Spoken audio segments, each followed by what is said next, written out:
Yo, salam sehat buat kita semua dan selamat datang di Movie System Channel. Terima kasih buat teman-teman yang selalu support meninggalkan coretannya di dalam kolom komentar supaya Mimin lebih rajin melanjutkan alur kesukaan kalian semua. Ya, akhirnya nih Mimin posting juga kelanjutan Do Not Die di season kedua. Sebelum memasuki part 8, alangkah baiknya Bang Dur Rosing Pantun terlebih dahulu. Jalan-jalan ke Tanjung Pinang, makan enak keripik kentang, sang MC pasti akan menang, bersinar terang di masa datang. Sambutan buat season 2 nih kayaknya. Yup, enggak usah pakai lama, kita simak ceritanya. Akan kubuat mereka semua membayar apapun itu kesalahan yang diperbuatnya, ungkap Yim Da-jun dalam hati. Dilanjutkan time skip 1 tahun selanjutnya. Berpindah waktu di mana ini adalah sebuah sekolah berjenjang SMA. Sekolah yang terlihat normal seperti biasanya. Namun kini terlihat yang mana seseorang masih tetap sibuk dengan kebiasaan lamanya, membuli murid lemah lainnya demi kesenangan ataupun sensasi yang terus-menerus dicarinya. Dan orang ini adalah Lee Do-hyun, seorang pembuli dari SMA Woojin. Hei Do-hyun, kau tak pernah berubah ya? Dia benar-benar pandai kalau mencari pecundang. Tak lama berselang, Do-hyun segera memaksanya memakan sebuah es krim yang telah terjatuh akibat kursi tersebut terus bergetar ketika dirinya duduk di atasnya. Dan ia pun teruslah mengancam supaya dirinya ini mau terus menurut seperti apapun itu yang sedang diinginkannya. Sial, badan jadi ngadan. Hei, apa kalian dengar soal Im Da-jun? Dia hancur loh sekarang. Mendengar seseorang mengumpat sekaligus sebuah informasi yang sama sekali tak ingin didengarnya, Do-hyun dengan seketika menghajarnya, menghantamkan kepala tersebut dengan sekencangnya. Sontak orang itu segera meminta maaf setelahnya. Jika kau malah jadi seperti ini, semua ini malah mengingatkanku pada seorang pecundang yang kupunya dulu. Dia itu bernama Yim Da-jun. Jadi asal kau tahu ya, dia ini berusaha membunuhku, tapi itu semua tak berhasil dan berakhir dengan aku yang membunuhnya. Jadi kau sebaiknya menurut saja atau kau akan bernasib sama, ungkap Do-hyun terus-menerus mencoba menekannya. Tak lama berselang, waktu pun terus berlalu dan ia pun kini merasa cukup senang dengan adanya jam pelajaran. Meski beberapa bulian masih saja terus-menerus ia dapatkan. Dalam hati dirinya ini selalu merasa bila jam mata pelajaran adalah waktu terbaik yang pernah dimilikinya, karena mereka semua jelas takkan bisa untuk kembali menghajarnya. Menurutku jika keadaannya seperti ini sih, aku bersedia bahkan bersekolah selama 10 tahun. Tapi entahlah, aku hanya bisa berharap semoga kelas tak pernah berakhir. Belum juga selesai waktu ia berdoa, dan akhirnya di mana suara bel mengakhiri harapan tersebut, yang mana semua ini akan kembali menuntunnya kembali ke dalam sebuah neraka yang tak pernah berujung. Seakan jam mata pelajaran adalah waktu istirahat terbaik di hidupnya. Hei kau, cepat ikut aku ke atas. Sial, mengapa semua harus selalu berakhir seperti ini? Ungkapnya dalam hati. Sementara itu, kini malah terlihat di mana adanya seseorang tengah berjalan secara pelan dengan sebuah pipa besi di tangannya, yang mana itu semua menarik perhatian berbagai macam orang di sekitarnya. Sebab dirinya ini datang tak hanya dengan segelintir orang, melainkan diikuti oleh adanya sebuah pasukan.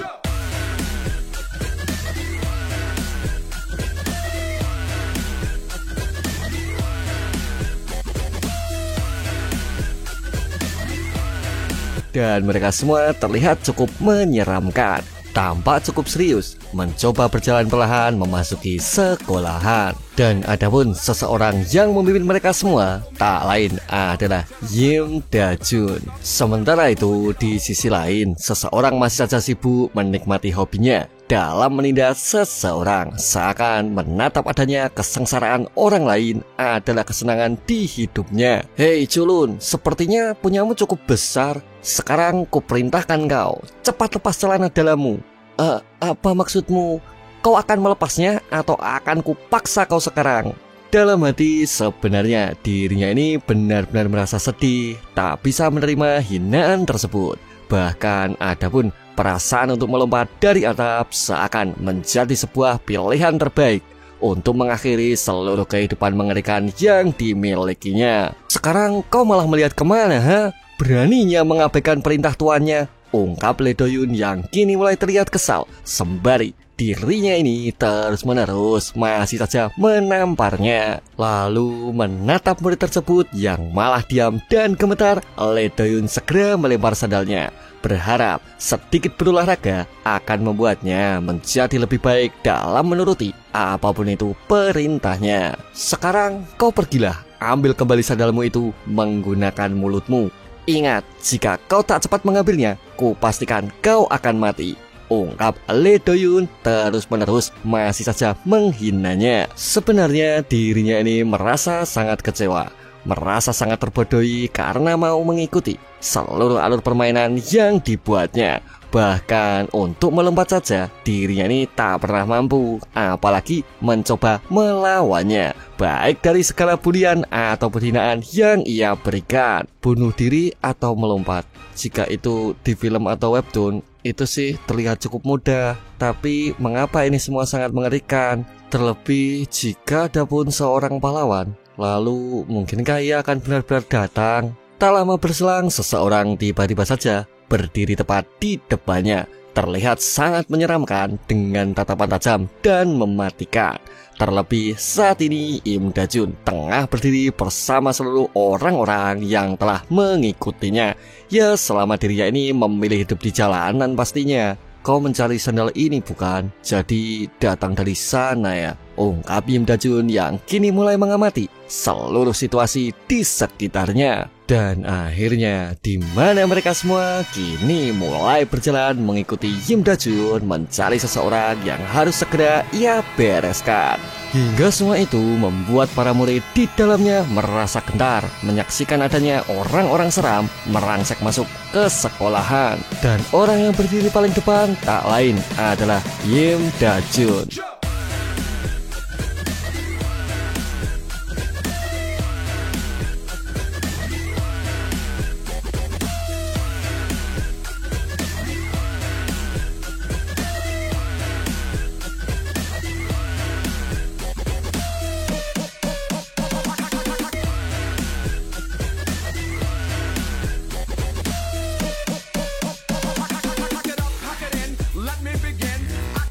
Siapa kalian?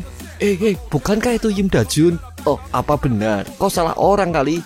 Tidak, aku benar-benar yakin. Tapi mengapa dia terlihat sangat berbeda sekarang? Sementara itu, di sisi lain, Lee Do-hyun kini mulai bergegas untuk segera pergi minum bersama dengan teman-teman sebelum memutuskan pulang ke rumahnya. Apa yang sebenarnya? Ini tidak mungkin. Bagaimana kau sekarang bisa ada di sini? Memahami adanya seseorang yang sama sekali tak ingin lagi ditemuinya, sontak Lee Do-hyun kini langsung terlihat pucat. Dan ia pun benar-benar merasa terkejut menatap adanya perubahan signifikan dari seorang anak cupu yang setahun lalu selalu menurut dan selalu ia tidak seenaknya. Hoi, ada apa ini ribut-ribut? Minggir, siapa yang datang tadi? Ungkap seorang pembeli lain dari SMA Ujin. Dan orang ini bernama Park Jeong-hyun. Kemudian menurut para murid lain, orang-orang ini adalah beberapa orang yang mengikuti Im Da-jun sesaat sebelumnya. Dan mereka pun kini sedang menjaga tangga pastinya. Begitu ya. Jadi ku beri kalian waktu 5 detik jika kalian tak mau minggir. Dan akhirnya dirinya pun segera menyerangnya, yang mana sebuah pukulan keras segera mengiringi seluruh perkataannya. Namun orang tersebut sama sekali tak bergeming dan ia pun segera menegaskan bila Kak Da-jun sedang sibuk mengurus sedikit permasalahan. Maka ia pun segera menjelaskan bila dirinya ini jangan berani-berani mengganggu waktu yang dimilikinya. Lalu bagaimana kau masih bisa hidup? Aku yakin waktu itu kau Lee Do-hyun. Aku tahu kau mencoba membunuhku, bukan? Jadi kau kesini untuk balas dendam ya? Bukankah sekarang kita di kondisi yang sama? Jadi apa yang kau inginkan? Dan Bums! Di mana sebuah pipa besi kini segera menjemputnya, mengakhiri seluruh omong kosong yang sedari tadi terus-menerus dikatakannya. Dan ia pun segera terkapar, tak menyangka serangan tersebut akan segera dilesatkannya. Hei, kau sebaiknya cepat bangun, bayar semua perbuatanmu. Memahami musuh yang sama sekali tak main-main di depannya, kini Lee Do-yoon mulai menyadari bila saat ini dirinya dalam kondisi yang sangat berbahaya, bisa berakhir dengan mati atau cacat seperti setahun sebelumnya. Maka saat ini dirinya memilih untuk segera meminta maaf, memohon ampun supaya Im Da-jun memberikan keringanan atas seluruh kesalahan di hidupnya. Da-jun, aku sudah bertobat semenjak hari itu. Dan kau tahu kan, aku koma karenamu dan kakiku tak pulih sepenuhnya. Mendengar pernyataan tersebut, Da-jun sejenak terdiam. Dan ia pun segera melepaskan adanya sebuah pipa besi yang sedari tadi terus-menerus digenggamnya. Yang mana semua itu membuat Do-hyun menjadi tersenyum lega, memahami bila Im Da-jun masihlah sama seperti sebelumnya. Dan Bums! Di mana sebuah tamparan keras segera kembali menjemputnya, membuatnya sekali lagi terkejut, sama sekali tak pernah menyangkanya. Hei, mengapa? Apa yang sebenarnya kau inginkan? Tak lama dari situ, kini malah tampak di mana Im Da-jun masih saja terus-menerus memberikan serangannya, menampar muka Lee Do-yoon berkali-kali, tak sedikit pun memberinya waktu untuk bertanya ataupun mengungkapkan keinginannya. Sial, aku kan sudah minta maaf, mengapa kau masih saja terus? Dan Bums! Di mana sebuah tamparan ia ganti dengan sebuah pukulan, menghentikan seluruh ocehan Lee Do-yoon yang masih saja terus-menerus kembali ia lontarkan. Kemudian menurut Lee Do-yoon, ini semua benar-benar memuakkan. Bahkan seluruh perkataannya sama sekali tak pernah ia dengarkan. Dan ia pun kini mulai menyadari bila sebuah negosiasi tak akan pernah berhasil menyelesaikan permasalahannya. Dan akhirnya dirinya pun segera memilih untuk kabur, mencoba menjauh dari Im Da-jun yang terus-menerus mencoba menghajarnya. Hingga di suatu titik salah seorang dari mereka bergegas menangkapnya. Kak Da-jun, sekarang haruskah aku melemparnya dari sini? Ungkap orang tersebut sembari mengangkat tubuh Lee Do-yoon dan bersiap menjatuhkannya. Memahami hal tersebut, Do-yoon segera berteriak karenanya merasa sangat ketakutan dengan seluruh alur berbahaya yang sedang dihadapinya. Lalu menurut Do-yoon, Bada, Jidinga dan Da-jun ini sepertinya benar-benar serius bila kedatangannya kali ini semata hanya memiliki maksud untuk dapat membunuhnya. Sontak ia pun merasa begitu pasrah dan tak mampu melakukan apapun di depannya, sebab rasa gelisah itu benar-benar menuju puncaknya. Hingga semua itu membuat Do-hyun mengompol, tak mampu lagi mengatasi rasa takut yang masih saja terus-menerus menyelimuti di sekujur tubuhnya. Tak lama berselang, Do-hyun segera ia lemparkan, merasa cukup jijik karena kelakuannya yang memilih kencing di celana. Dan mereka semua pun hanya bisa tertawa mengobati rasa resah mereka menghadapi seorang pembuli kejam di sekolahnya, yang mana saat ini dirinya sedang diajar, dipermalukan oleh korbannya, hingga dirinya ini malah memilih pipis di celana. Dan ia pun kini terus-menerus memohon mengenai seluruh hidupnya tanpa sedikit pun pernah mengaca akan seluruh kehidupan kejam yang selalu dilakukannya. Maafkan aku Da-jun karena aku Chohangil mati. Mendengar sebuah nama yang sama sekali tak pantas disebutnya, kini Da-jun segera mengajarnya. Dimasukkannya sepatu itu ke dalam mulut kotornya yang selalu berbicara hanya demi keselamatan yang sedang diinginkannya. Oi, kau sebaiknya jangan salah sangka, yang membunuh Kak Hangil adalah Haegwang, dan orang di balik semua itu adalah Shin Wo-sung. Dan aku sama sekali tak tertarik dengan hidupmu.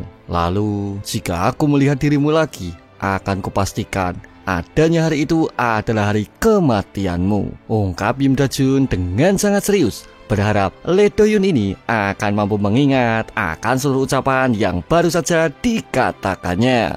Tak lama berselang, mereka pun segera undur diri. yang mana salah satu dari dendamnya kini telah terbalas, hingga itu semua jelas akan membuat Doyun cukup merasa jerah dengan kebiasaan apapun itu yang selama ini dilakukannya. Sementara itu di sisi lain, seseorang sedang diikat, diajar, dan terus-menerus dipukul tanpa sedikit pun ia mampu melawan dan hanya bisa pasrah menerima keadaan. Tolong segera lepaskan, akan kukembalikan uang itu secepatnya. Soalnya putriku masih menunggu di rumah. Mendengar pernyataan tersebut, Hilda segera menjawabnya bila putrinya tersebut akan ia gunakan sebagai bayaran pengganti dari beberapa uang yang telah ia pinjam. Dan ia pun terus mengajarnya tanpa rasa ampun hingga rasa puas dengan sendirinya menghentikan seluruh pukulan ataupun tendangannya. Sementara itu, Im Da-jun telah mendapatkan sebuah informasi mengenai letak salah satu eksekutif Haegwang yang sedang dicarinya. Kemudian jika mengenang masa lalu, Im Da-jun ini selalu ingin bunuh diri hingga Jo Angil datang sebagai seseorang yang mampu memberikan kebahagiaan di hidupnya, baik sebagai seorang guru, teman, sekaligus sebagai keluarga di kehidupan kacau yang dimilikinya.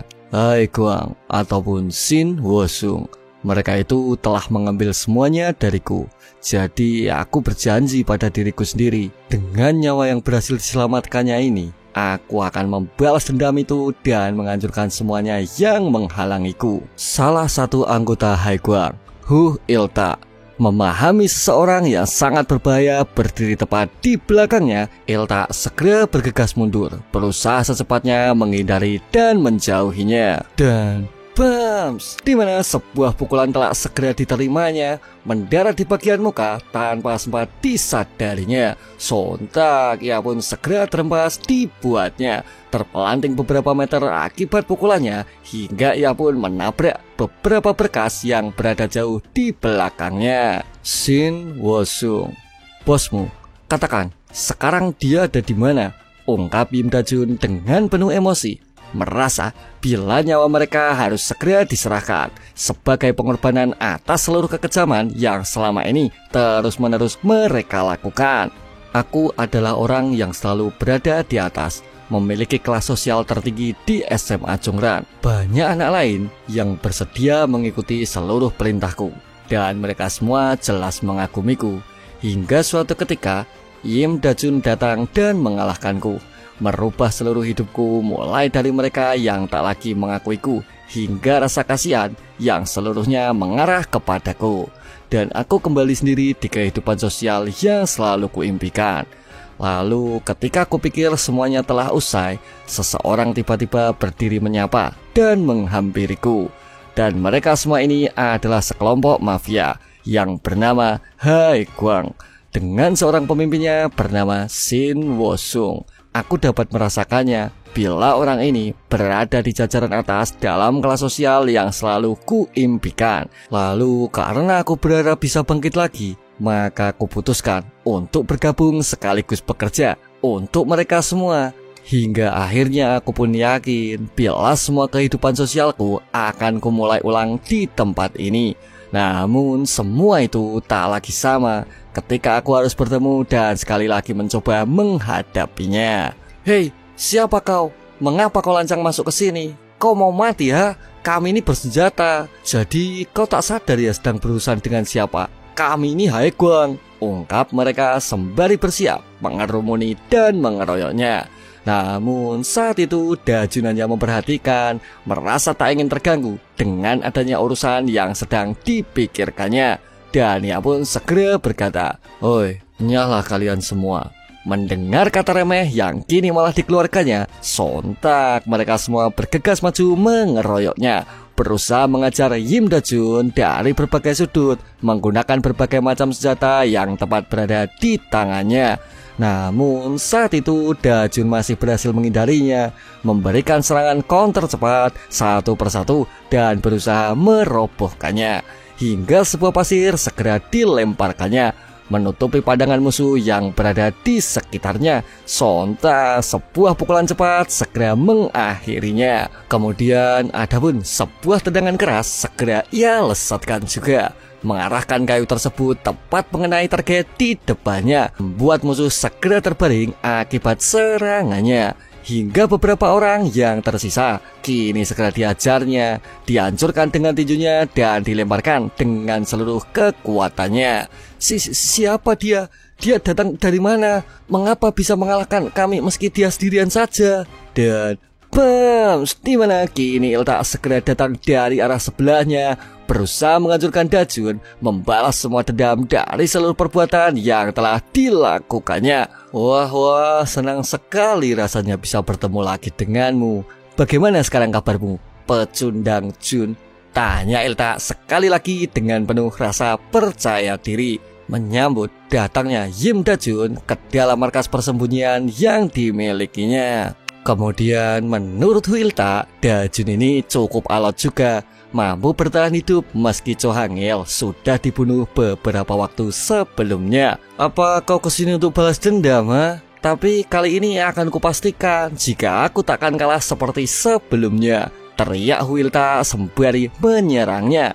Menurut Huilta, dirinya ini juga merasa cukup senang sebab tak perlu mencari jauh-jauh untuk membuktikan sejauh mana perkembangan yang telah dialaminya. Dan dia pun cukup merasa yakin bila kekuatannya yang sekarang akan mampu menghancurkan Yim Dajun sekaligus membalas semua dendam kehidupan yang sebelumnya pernah ia hancurkan. Matilah kau Dajun, kau pikir kau bisa apa? Namun saat itu tendangan tersebut berhasil dihalaunya, membuat Huilta terkejut mengamati perkembangannya. Dan bams, di mana sebuah hook keras segera Dajun lesatkan, menghantam bagian perutnya tanpa sempat Ilta ini menahannya. Sontak ia pun segera mengerang kesakitan, merasa sesak sekaligus merasa heran bila seluruh gerakannya selama ini sudah maksimal, tak seperti sebelumnya. Lalu menurut Ilta, dirinya ini cukup merasa yakin bila selama ini telah menjadi lebih kuat tak seperti sebelumnya. Namun mengamati perkembangan Yim Dajun, dirinya ini jelas merasa cukup heran sebab ia pun tak mengira bila Yim Dajun akan menjadi monster dalam kurun waktu setahun setelahnya. Wah, sepertinya dia kuat sekali, bahkan Ilta sampai kesulitan. Sial, kupikir dia itu orang yang kuat, tapi ternyata. Mendengar perkataan tersebut, Ilta segera mengeluarkan belatinya karena perasaan yang dirasakannya saat ini sama seperti sebelumnya, merasa diremehkan oleh orang-orang yang mengikutinya. Tak lama berselang, dirinya segera kembali maju, memberikan serangan menggunakan sebilah pisau yang telah ia siapkan di dalam genggamannya. Kemudian menurut Ilta, dirinya ini telah berusaha mati-matian untuk mendapatkan posisi seperti yang ia inginkan, sehingga saat ini dirinya benar-benar tak mau bila semua ini harus kembali hancur dan terjadi yang kedua kalinya. Jadi matilah kau. Dan akhirnya sebuah tusukan coba ia lesatkan, berusaha mengakhiri seseorang yang selalu datang untuk menghancurkan kesenangan ataupun kehidupan yang selalu ia ciptakan. Aku itu tak pernah tahu dengan seluruh balas dendam yang terus kau katakan. Tapi satu hal yang pasti, aku tak peduli dengan semua ucapanmu, ungkap Yim Dajun sembari secepatnya menahan pergelangan tangan tersebut yang sesaat lalu masih menggenggam pisau di tangannya. Dan akhirnya tangan tersebut segera digenggamnya, diputar dengan begitu keras hingga menghasilkan suara yang terdengar cukup nyaring beberapa saat setelahnya. Sontak ia pun segera berteriak merasa terkejut dengan seluruh gerakan maupun perbuatannya, membuatnya segera mengerang kesakitan, terkulai lemas menggelepar di depannya. Dan Dajun pun kini mulai bertanya, Shin Wosung, sekarang katakan ada di mana dia? Ungkap Yim Dajun yang masih terlihat ganas tak seperti dirinya yang sebelumnya. Memangnya apa urusannya denganku? Dasar sialan kau. Memangnya apa yang akan kau lakukan dengan informasi itu? Tanya Ilta yang masih saja nyolot, sama sekali tak menyadari posisinya. Oi, bukankah aku sudah bilang kau hanya boleh menjawab atas seluruh pertanyaanku? Lalu siapa bilang kau boleh bicara omong kosong? Ungkap Yim Dajun sembari kini menginjak tangan tersebut yang telah ia patahkan beberapa waktu sebelumnya. Dalam hati, Ilta semakin merasa kecewa mengamati orang-orang yang malah asik menilai, sama sekali tak membantu atas pertarungan yang telah dilakukannya. Dan ia pun kini menjadi masa bodoh dengan apapun itu yang akan segera dilakukannya. Hingga sebuah pisau sekali lagi ia gunakan untuk dapat menyerangnya, menghancurkan kaki Yim Da-jun yang telah lancang berani menindasnya. Namun apa yang terjadi? Di mana Da-jun dengan cukup cepat segera mengatasinya dengan menendang pisau tersebut sesaat setelahnya, membuat pisau itu menjadi terlempar dan segera ditangkapnya. Dan zlop, di mana sebuah tusukan segera ia berikan ke arah tangan Ilta yang dari tadi terus-menerus mengacau dan merepotkannya. Dan ia pun kembali berteriak setelah pisau tersebut Da-jun cabut dengan begitu cepatnya. Namun tak berhenti sampai di situ, di mana saat ini Da-jun segera mengalihkan serangannya ke arah kaki Ilta untuk sekali lagi dirinya ini mendapat sebuah jawaban atas seluruh pertanyaan yang sedang ia butuhkan. Ilta, akan kupastikan kau tak bisa jalan. Mendengar perkataan yang terlihat tak main-main lagi di depannya, Ilta segera berteriak untuk bersedia membagikan informasinya. Shin Wo-sung, orang itu aku benar-benar tak tahu dia di mana karena tempatnya sangat rahasia. Baiklah, karena itu bukan jawaban yang ku mau, maka tunggu, aku belum selesai mengatakannya. Seseorang petinggi Haiguang pasti tahu lokasinya, dan dia pasti tahu lokasinya. Kau cari saja dia, seseorang yang dekat dengan Shin Wo-sung. Sementara itu, di sisi lain terdapat seorang anak yang sedang merasa marah karena adapun kakaknya ini sedang disandera tepat di hadapannya. Oke, jadi kau akan segera membayarnya bukan? Tapi jika kau tetap tak membayar juga, akan kuambil kakakmu, ungkap Moon Sung-ho kepada mereka berdua. Kemudian menurut Sung-ho, gadis ini memiliki harga yang cukup mahal bila ia mampu mengambil sekaligus memanfaatkannya. Sekarang hentikan, aku mau dibawa kemana? Lepaskan kakakku. Sung-ho, kau terlalu baik. Jika aku jadi kau, akan kuambil kakaknya daripada uangnya. Memahami adanya pernyataan tersebut, Sung-ho tersenyum mendengarnya, sebab dirinya ini sudahlah berencana untuk tetap mengambil keduanya. Jadi orang petinggi Haiguang yang kau maksud itu Moon Sung-ho ya? Ngomong-ngomong, aku punya rencana sendiri bila itu berhubungan dengan dirinya, ungkap Yim Da-jun yang kini tengah mengantongi sebuah informasi mengenai keberadaan Shin Wo-sung dari salah satu petinggi Haiguang yang sedang dicarinya. Tak lama berselang, Da-jun kembali menanyakan mengenai lokasi Moon Sung-ho yang mungkin saja dapat memberinya informasi lebih mengenai Haiguang ataupun informasi lain sebagainya.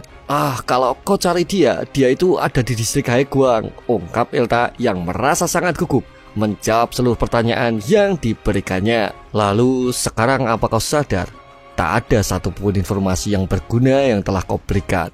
Jadi sejak kau tak dapat menjawab apapun yang kuinginkan, akan kuambil kakimu ini. Dan akhirnya Da-jun segera memutuskan tendon di kakinya, memberikan sebuah hadiah khusus karena Ilta adalah seseorang yang sangat pantas untuk mendapatkan itu semua. Tak lama berselang, Da-jun segera menuju keluar setelah memastikan bila Ilta tak akan lagi bisa kembali ke masa-masa kejam yang selalu dilakukannya. Yo, Yim Da-jun, sekarang apa urusanmu sudah berjalan dengan lancar, Kapten? Ungkap salah satu dari mereka yang mana beberapa orang tersebut ternyata saat ini telah menanti di depannya. Dan dirinya ini adalah orang nomor 2 dari kru Da-jun bernama Bae Do-kyom. Kenapa kalian datang kemari? Oi, apa kau tak senang bertemu denganku? Tanya Doki kepadanya. Kemudian menurut Doki, kedatangannya kali ini karena mereka semua merasa cukup khawatir terhadap kapten mereka yang dirasa dalam kondisi berbahaya. Sial, tapi kami malah datang terlambat. Sepertinya mereka sudah berbaring sejak tadi. Tak lama berselang, Doki segera menanyakan mengenai lokasi Shin Wo-sung yang sedang dicarinya. Dan Da-jun pun sedikit menjelaskan bila orang di dalam tak mengetahui mengenai lokasi seseorang yang sedang dicarinya. Namun adapun sebuah informasi penting lainnya yang akan segera ia dapatkan bila dirinya ini berhasil menemukan seorang petinggi eksekutif Haekwang yang bernama Moon Sung Ho. Dengarkan, kalian semua ingatlah, dia itu termasuk petunjuk terbaik. Kuharap ada prioritas dalam pencariannya, ungkap Im Da-jun dengan merasa geram mengingat betapa mengerikannya perlakuan para anggota Haekwang yang selalu ia dapatkan di dalam keluarga sebelumnya. Hoi, bukankah ini semua menjadi lebih menyenangkan? Tak salah sih aku mengikutimu. Iya, kuharap kau takkan berubah. Teruslah jadi dirimu yang sekarang, ungkap Doki sedikit menjelaskan keinginan yang dimilikinya. Tak lama berselang, Da-jun bergegas meninggalkan mereka. Tak ingin banyak berbincang seperti dirinya yang sebelumnya. Dia itu sensitif sekali sebagai seorang kapten. Mengapa dia tak menunjukkan rasa solidaritas yang tinggi? Baiklah, sekarang mari kita makan dan cepat tinggalkan saja dia. Dan akhirnya mereka semua segera pergi makan bersama tanpa adanya Im Da-jun atau seorang kapten yang selalu mereka ikuti di dalam kelompoknya.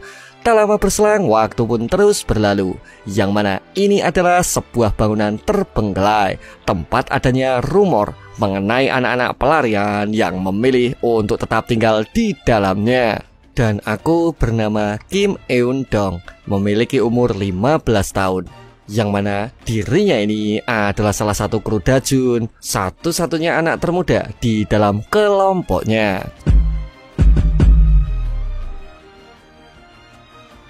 Sebenarnya mereka semua hidup berkelompok bersama Im Da-jun di tempat bangunan terbengkelai. Namun meski sangat sulit berdampingan dengan banyak orang, mereka semua merasa ini jauh lebih baik di dalam kehidupannya. Ya, daripada harus tidur di jalanan juga sih. Hei anak muda, buatkan aku ramen ya. Sebenarnya kebanyakan orang yang tinggal bersama adalah remaja pelarian, dan itu semua cukup menyeramkan untuknya. Kau sebaiknya buat sendiri saja, karena sudah ada aturannya bukan? Atau ku katakan pada Kak Da-jun, ungkap Eun-dong memberikan jawabannya. Sebab di tempat ini terdapat sebuah aturan untuk melakukan apapun itu secara mandiri, dan dilarang untuk menyuruh orang lain di atas kebutuhannya. Dan karena itulah aturan Kak Da-jun selalu mereka ikuti. Meskipun di balik itu semua, mereka itu memiliki masing-masing alasan untuk tetap tinggal bersamanya. Lalu jika ingin membahas bagaimana aku bisa bergabung, ya saat itu aku disuruh untuk mahir mencopet. Dan aku pun terus diajar bila tak menuruti apapun yang sedang mereka inginkan.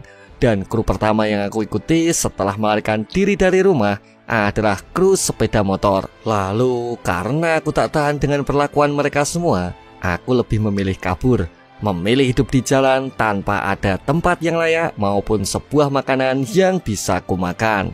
Bahkan saat hampir 1 minggu aku kelaparan dan kedinginan, Kak Da-jun, ya orang itu datang dan memberiku pertolongan, membuat hariku terasa lebih menyenangkan dengan seluruh kehangatan yang ia bagikan. Mungkin suatu hari nanti aku ingin membantunya, membalas semua kebaikan yang selalu dilakukannya. Kak Da-jun, ini waktumu minum protein. Aku kan sudah bilang, kau tak perlu melakukannya. Tak lama dari situ, Eun-dong segera berterima kasih bila kru yang saat ini diikutinya semuanya terasa jauh lebih baik dari sekumpulan orang sebelumnya. Eun-dong, jika kau ingin meninggalkan tempat ini, jangan ragu, kau bisa pergi kapanpun juga, ungkap Im Da-jun menjelaskan situasinya. Kemudian menurut Eun-dong, meskipun ada pun waktu susah bersama mereka semua, dirinya ini tetap merasa senang. Sebab kru Da-jun sudah ia jadikan sebagai rumah utama dan berada di dalam hatinya. Dan dia pun kembali menegaskan bila orang-orang yang terdapat di dalamnya telah ia anggap sebagai keluarga. Ya, itu semua termasuk kamu Kak Da-jun. Kau sudah kuanggap sebagai kakakku, ungkap Kim Eun-dong menegaskan perasaan dalam hatinya. Ya sudah, di sini cuacanya cukup dingin. Kau segera masuklah. ungkap Im Da-jun sama sekali tak memberikan respon kepadanya, membuat Eun-dong merasa bingung mengenai sikap yang ditunjukkannya. Aku tak tahu mengapa ya sikap kapten seperti itu. Jadi kau tak tahu? Kemudian menurut dirinya, Kak Da-jun itu pernah kehilangan seseorang yang paling berharga dari sebuah keluarga yang ia temui sebelumnya. Oh, jadi ada runway family sebelum kita ya. Jadi mungkin itulah mengapa dia menutup hati untuk kita semua. Tak lama berselang, seseorang datang menemuinya, segera menjelaskan adanya sebuah masalah yang sedang dihadapinya, yang mana saat ini Eun-dong sama sekali tak diketemukan, tak berada di tempat manapun setelah dicari di tempat-tempat biasanya. Hanya ada satu cara menemukan Wosung, yaitu melalui salah satu petinggi eksekutif Haegwang. Wah, semoga kali ini aku dapat membantunya, meringankan beban di pundaknya sekaligus mampu menyenangkannya. Tapi bukankah mereka adalah kru sepeda motor yang pernah aku ikuti sebelumnya? Wah, bukankah ini si Eun-dong anak kesayangan kita? Kau memilih kembali karena kangen kakak-kakakmu ya? Ungkap seseorang yang tiba-tiba saja muncul tepat di belakangnya. Dan akhirnya dirinya pun berakhir diajar karena telah sengaja kembali hanya untuk memata-matai mereka semua. Hei Eun-dong, di mana saja kau selama ini? Semua kakak-kakakmu di sini sangat merindukanmu loh. Dan orang ini adalah seorang pemimpin geng motor Burst Crew yang pernah Eun-dong ikuti sebelumnya. Dan dirinya ini bernama Kang Jae-ho. Mendengar Kim Eun-dong telah memilih bergabung dengan kru yang lainnya, sontak ia pun tertawa mendengarnya. Sebab dirinya ini hanyalah beban, maka tak akan pernah ada kru manapun yang mau bersedia untuk selalu menampungnya. Aku heran, apa kau tak pernah tahu adanya sebuah istilah saling memberi dan menerima? Jadi karena kau selalu tak berguna, akan kuberikan kau sebuah hadiah yang menarik, ungkapnya sembari terus mendorong muka Eun-dong mengarah tepat pada sebuah ban yang sedang berputar cepat di depannya. Maafkan aku benar-benar tak punya tenaga. Aku belum makan dalam beberapa hari ini. Tak apa, kau tenanglah. Tapi mengapa kau mau menolongku? Tanya Eun-dong merasa penasaran menilai situasinya. Mungkin kau hanya butuh pertolongan, jawab Im Da-jun sembari terus memapah Eun-dong menuju bangunan tempat tinggal biasanya. Lepaskan dia sekarang, ungkap Im Da-jun yang kini tengah berdiri tepat di belakangnya. Dan ia pun terus menata perlakuan berbahaya yang sedang coba ia praktekkan kepada salah satu orang terdekatnya. Dan bams, di mana sebuah hentakan kuat segera diterimanya, mengarah langsung ke arah lantai tanpa sempat dirinya ini mengatasinya. Sontak ia pun segera tersungkur dibuatnya. Ada apa denganmu? Dasar badajidingadan. Dari mana sih orang ini berasal? Ungkap mereka yang kini merasa kesal setelah Da-jun berbuat onar di tempat nongki biasanya. Kak Da-jun. Tak lama berselang, Da-jun segera memerintahkannya supaya sedikit mundur karena Im Da-jun akan menyelesaikan semua ini dengan secepatnya. Iya, apa mereka kru motor yang kau ikuti sebelumnya? Iya kak. Oh, jadi aku hanya harus menghabisi mereka semua kan? Tanya Da-jun sembari dirinya mulai bersiap menghancurkan siapapun itu yang telah mengganggu orang-orang di sekitarnya. Dan kini tampak di mana mereka semua juga mulai bersiap untuk mengalahkan siapapun itu yang berbuat onar di wilayahnya. Kim Eun-dong, jadi dia ya rencana barumu, ungkap seseorang yang tiba-tiba maju, bersiap untuk bertarung memimpin orang-orang yang berada tepat di belakangnya. Anggota Burst Crew nomor 2, Park Won-yeop. Oh, jadi kau meninggalkan kami hanya untuk orang egois di depanmu ya? Ungkap mereka sembari kini bergegas maju menyerangnya. Lalu menurut mereka, Im Da-jun ini terlalu egois, berusaha mengalahkan mereka semua meski hanya sendirian saja. Namun apa yang terjadi? di mana Dajun dengan hanya sendirian masih tetap saja mampu mengimbanginya, mengatasi seluruh pergerakannya, mengempaskan satu persatu sekaligus, menahan ataupun melesatkan serangan counter cepat, memanfaatkan apapun yang berada di sekitarnya. Bahkan saat ini paving block tersebut segera dilemparkannya ke arah seseorang yang berdiri di depannya dan masih menunggu adanya kesempatan untuk dapat menyerangnya. Wah, kok itu lumayan kuat juga rupanya. Aku jadi ingin mencoba. Ajarin aku sedikit lah, ungkapnya sembari melesat maju memberikan pukulannya. Hingga akhirnya dirinya ini terus menerus memberikan banyak serangan membabi buta, memberikan perlawanannya, berharap Yim Dajun akan segera tumbang dengan beberapa pukulan pamungkas yang kini disiapkannya. Dan bams, di mana sebuah tendangan keras kini malah segera dilesatkannya, memberikan serangan rendah tanpa sempat disadarinya. Sontak ia pun segera memegang kakinya, merasa ada yang salah dengan sebuah tendangan keras yang baru saja diterimanya. Berdiri, kau masih harus melanjutkannya bukan? Tanya Dajun yang sangat merasa kesal dengan seluruh perlakuan kasar mereka semua kepada salah satu orang terdekatnya. Oi, menyerahlah sebelum aku melubangi kepala anak ini, ungkap Jaeho yang kini tengah bersiap menusuk melubangi kepala Eundong dengan sebuah belati yang berada tepat di tangannya. Dajun yang mengamati itu pun kini sontak terdiam, merasa cukup bingung dengan situasi yang saat ini terus mendesaknya. Akhirnya, bagaimana? Kau baik-baik saja, bos? Ya, sangat bersemangat pastinya. Jadi, cepat kau habisi dia. Dan akhirnya dirinya pun segera melesat maju, menghajar Lim Dajun yang sangat terasa licin dalam pertarungan sebelumnya. Hei, beban kecil, sekarang lihat baik-baik. Itu krumu bukan? Dia itu mati karenamu. Kau benar-benar orang yang tak berguna ternyata. Kau juga selalu menjadi beban bukan? Dan bams, di mana sebuah tendangan keras kini malah segera menjemputnya, menghajarnya dari arah samping tanpa sempat disadarinya. Sontak ia pun kembali pingsan beberapa detik setelahnya. Hingga mereka semua kini segera membantunya menghajar para geng motor yang selalu tega memanfaatkan apapun yang berada di sekitarnya. Ya, termasuk anak kecil menjadi sandera pastinya. Kapten, kau mau melanjutkannya? Tanya Doki menatap Dajun, memberikan kesempatan mendapati sebuah momentum yang sedari tadi terus-terus ditahannya. Sontak, di mana sebuah pukulan keras segera ia lesatkan, membuat tangan Pak Yeon Yeop kembali gemetar sesaat setelah mencoba menahannya. Ya, terasa seperti pukulan seseorang pastinya, yang di masa-masa itu jelas dibencinya, sebab mereka semua pasti memilih mundur bila harus bertarung melawan seorang monster yang menghadang di depannya. Dan benar saja, di mana pukulan itu membuat Pak Won Yeop kembali nostalgia dengan adanya pukulan akurat kuat dari seseorang yang pernah dilawannya. Hingga ia pun kini harus pingsan setelah menerima sebuah pukulan telak tepat di mukanya.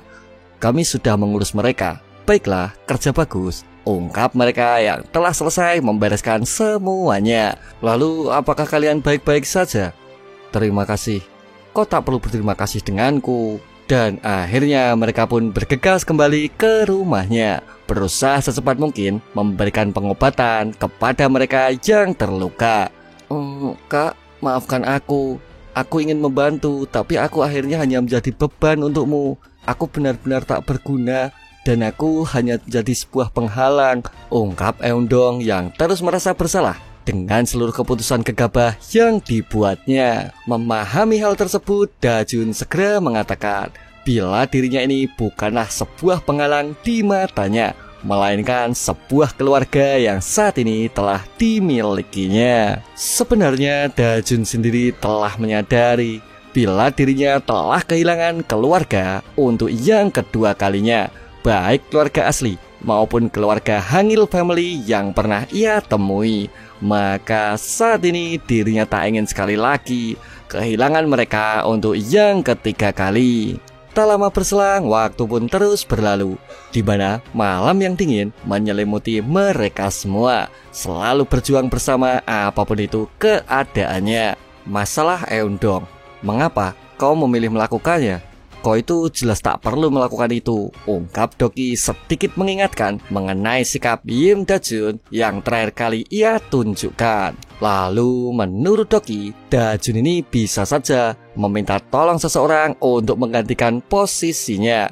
Bukannya malah dirinya ini memilih untuk pergi sendiri. Sebab itu semua bisa membuat Im Dajun di kondisi berbahaya. Dan ia pun bisa saja tertangkap, sehingga membuat dirinya menjadi kesal bila kembali mengingat adanya proses balas dendam yang masih saja belum ia lakukan. Oi, jika kau bosnya, bertingkahlah semestinya, ungkap Doki menegaskan nasihatnya. Begitu ya. Tapi aku juga bukan bos siapa-siapa, jawab Im Dajun memberikan argumennya. Tak lama berselang, seseorang tiba-tiba saja datang, memberikan mereka berdua adanya sebuah informasi darurat bila kini tengah ada seseorang pria sinting yang melakukan hal gila di lantai dasar. Tapi kurasa dia mencari Im Dajun. Mendengar itu semua, mereka segera lebih memperhatikannya. Sebab selama ini Im Dajun tak pernah bergaul dengan orang-orang di luar keluarga. Sementara itu di lantai dasar, mereka semua kini sedang menghadangnya, berusaha menghentikan orang sinting yang terus-menerus mengganggu di sekitarnya. Lalu menurut mereka, orang ini benar-benar kuat. Tak peduli seberapa banyak orang yang menyerangnya, dirinya ini selalu bisa untuk kembali menekannya. Im Dajun, kau di mana? Kau bilang bawa Im Dajun kemari. Tak lama berselang, Doki kembali mengingatkan supaya Dajun tak perlu maju mengurusnya, dan ia pun segera mengajukan diri untuk membereskan masalah yang terjadi di depannya. Oi, kau ini siapa? Dan mengapa kau ingin bertemu dengan bos kami? Tanya Doki sedikit maju memeriksa situasinya. Namun apa yang terjadi? Di mana Dajun malah terbelalak melihatnya, menatap orang tersebut dengan pandangan terkejut seakan tak percaya dengan apapun itu yang kini dilihatnya. Sebab orang yang berdiri tepat di hadapannya tak lain adalah Cha Dae-hyuk, salah seorang anggota di Hangul Fam dari keluarga pelarian sebelumnya. Akhirnya aku menemukanmu, Im Dajun. Memahami adanya Hangul Family yang selalu mengguncang sisi emosinya, kini Dajun merasa sangat terkejut menatap salah satu keluarganya. Sontak Dae-hyuk segera berlari maju mendekati dan memastikannya. Dajun, kumohon tolong aku, dia dalam bahaya. Apa maksudmu? Kim Tae sedang dalam masalah besar sekarang. Haiguang telah menangkapnya. Memahami adanya permasalahan tersebut, Dajun terkejut mendengarnya. Dan Dae-hyuk pun segera mengajaknya untuk terus berjuang menyelamatkan anggota Hangul Fam yang tersisa. Jadi Kak Tae ditangkap Haiguang. Ya, itu benar. Lalu bagaimana itu bisa terjadi? Tak lama berselang, Dae-hyuk mencoba menjelaskannya, menceritakan semuanya dari sisi awal permasalahannya. Yang mana saat itu setelah kepergian Im Dajun, mereka berempat memutuskan hal yang serupa, berusaha menjalani kehidupan masing-masing dengan segala permasalahan yang selalu berputar di pikirannya. Baiklah, jaga kesehatan, pastikan kalian semua makan. Dan apapun yang terjadi, jangan pernah kalian memilih untuk berurusan dengan Haiguang. Kemudian menurut Dae-hyuk, dirinya ini sangatlah menyadari bila mereka semua ingin sekali membalas kematian Cho Hangil yang telah merenggut kebahagiaan yang mereka punya. Namun mengingat Haiguang adalah grup berbahaya, Dae-hyuk sekali lagi mencoba mengingatkannya supaya mereka semua berjalan seperti harapan Kak Hangil terakhir sebelum kepergiannya. Semuanya kuharap jaga diri kalian masing-masing, ungkap Dae-hyuk di akhir perpisahannya. Lalu menurut Dae-hyuk, seharusnya dirinya ini menyadari gelagat aneh yang dimiliki Kim Tae ketika melihatnya. Dan ia pun tak menyangka bila dendam yang dimilikinya akan berakhir dengan spekulasi buruk tak berakhir lancar seperti apapun itu harapannya. Tak lama berselang, Dae-hyuk kembali menjelaskan bila Kim Tae ini telah menyerang Haiguang dengan sendirian saja, dan ia pun berakhir kalah pastinya, sehingga saat ini dirinya disekap di pangkalan pelabuhan Incheon. Semua itu berdasar dengan informasi yang juga didapatkannya. Sebab di wilayah tersebut Haiguang biasa melakukan adanya perdagangan manusia, ya dijual ke negara asing pastinya, dimana semua itu hanya demi sebuah alasan, yaitu pembedahan organ. Bahkan tak berhenti sampai di situ. Adapun informasi lain yang didapatkannya, yaitu tengah malam ini perdagangan organ dimulai. Maka jika mereka semua tak bergegas pergi menyelamatkannya, Dahyop akan memastikan bila Yim Dajun tak akan pernah bisa kembali bertemu dengan keluarganya. Dajun, kita benar-benar harus berangkat bukan? Karena kita adalah keluarga, ungkap Dahyop memohon kepadanya. Keluarga? Jika keluarga kita harus menyelamatkannya, ungkap Eundong menyela perkataannya. Baiklah, aku juga akan pergi jika itu menyangkut Kak Dajun. Aku juga, sahut mereka sekali lagi memberikan semangatnya. Dajun yang memahami itu pun kini merasa lega mengamati orang-orang di sekitarnya mau membantu dan tolong-menolong mengenai keluarganya. Oi, apa kalian semua ini yakin ini semua akan jadi berbahaya? Jadi berhati-hatilah kalian. Iya, ku ingatkan ya, Haiguang itu bukan lagi kumpulan remaja pelarian biasa. Kemudian menurut Doki, saat ini mereka semua sudah berkembang secara signifikan melalui sebuah kemitraan dengan kelompok mafia lainnya. Dan Haiguang sendiri sekarang sudah benar-benar menjadi kelompok kriminal terbesar dengan memiliki banyak pengaruh di dalamnya. Maka jika dibandingkan dengan Haiguang, Dajun dan semuanya pun hanya beranggotakan 30 orang pelarian. Lalu jika diibaratkan mereka tetap memaksa untuk melawan, itu semua seperti bertarung menghadapi seekor harimau hanya dengan tangan kosong saja. Dengan kata lain, terdapat adanya satu hal yang mungkin saja terjadi, yaitu mereka semua pastilah akan segera dimusnahkan. Iya, dari semua informasi yang temanmu dengar dan kita ketahui sekarang, bisa jadi ini semua hanya sebuah jebakan. Baiklah, aku sangat mengerti maksudmu. Tapi kali ini aku harus benar-benar pergi, ungkap Yim Dajun menegaskan keputusannya. Baiklah, kalau itu memang maumu, sekarang katakan, kau berpihak pada siapa? Masa lalu adalah masa lalu. Keluarga pelarian lamamu yang sudah bubar, atau kau memilih bagian dari kami sekarang? Ya, kuharap kau mampu menentukan pilihanmu dengan bijaksana, ungkap Doki memberikan Dajun sebuah opsi, karena pilihan yang diambilnya kali ini jelaslah berhubungan dengan nyawa seluruh anggota keluarga yang selama ini mereka semua telah memilih untuk terus-menerus mengikutinya. Dan sampai di sini dulu guys alur cerita To Not Die di part 8. Bila kalian tertarik bisa simak cerita selanjutnya. Dan ciao.